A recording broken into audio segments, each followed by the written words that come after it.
Em 1963, o governo era comandado por Jânio Quadros, o presidente brasileiro.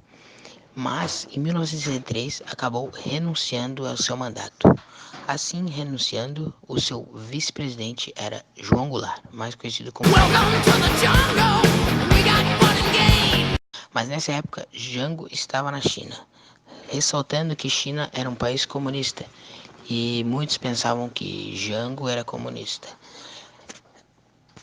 Ao voltar para o Brasil, havia muitas divergências e discussões diferentes sobre se Jango poderia ou não assumir a posse de presidente do Brasil. Assim houve a campanha da legalidade. A campanha da legalidade foi uma campanha pelo direito de Jango tomar a posse. Muitos líderes políticos a favor de Jango fizeram protestos para ele conseguir tomar a sua posse. Após Jango tomar a posse da presidência, alguns deputados achavam que ele tinha simpatia com regimes comunistas, mas na verdade não era nada disso, pois Jango tinha muitas terras e latifúndios pelo país. Então, os deputados acabaram limitando os poderes do presidente, também criando assim o parlamentarismo. Em 1963, houve um plebiscito, que é uma votação popular para definir se o país seria um regime parlamentarista ou presidencialista, e o parlamentarista acabou ganhando. Após assumir, Jango tinha muitas ideias sobre reformas. Eram conhecidas como as reformas de base. A sua principal reforma é a reforma agrária. Jango anunciou para toda a população seu plano reformista de governo em um grande comício na Central do Brasil, no Rio de Janeiro. Pouco tempo depois, em São Paulo, ocorreu a Marcha da Família com Deus pela Liberdade, com grande adesão e forte cobertura midiática. A massa civil conservadora conseguiu nesse grande ato fornecer a legitimidade que os militares brasileiros precisavam para depor Jango com uma certa aprovação da população. O que foi o AI-5?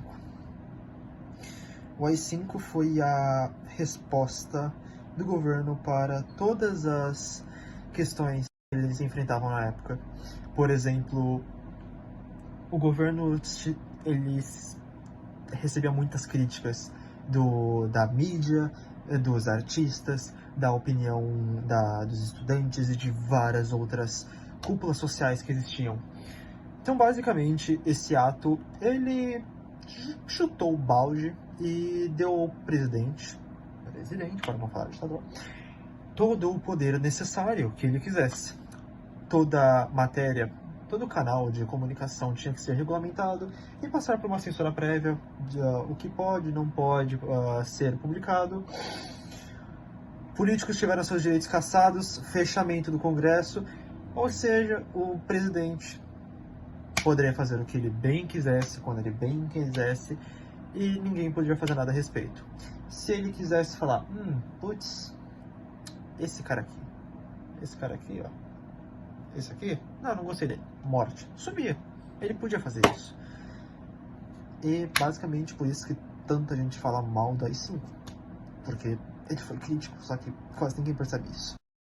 Rubens Paiva foi um engenheiro civil e político brasileiro preso, torturado e morto durante a ditadura militar no Brasil. Em 1971, Rubens Paiva saiu de casa para prestar esclarecimentos no Centro de Informações de Segurança da Aeronáutica. Rubens Paiva foi torturado e morto em dependências militares, no Rio de Janeiro.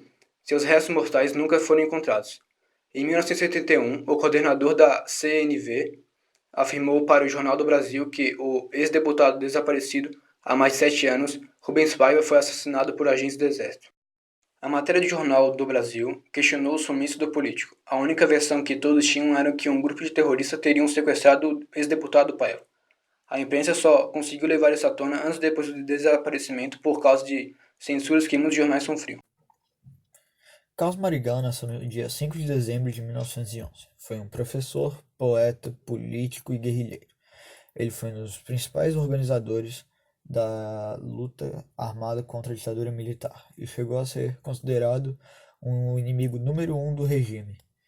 Ele também foi um cofundador da Ação Libertadora Nacional, que era um grupo armado que lutava contra a ditadura militar. Após sua morte no dia 4 de novembro de 1969, o Jornal do Brasil relatou que o chefe terrorista Carlos Marighella foi morto por uma rajada de metralhadora na esquina das alamedas Lorena e Casa Branca. onde se encontraria com dois padres que serviam de isca, que concordaram com a polícia em ajudá-los a prender Carlos Marighella.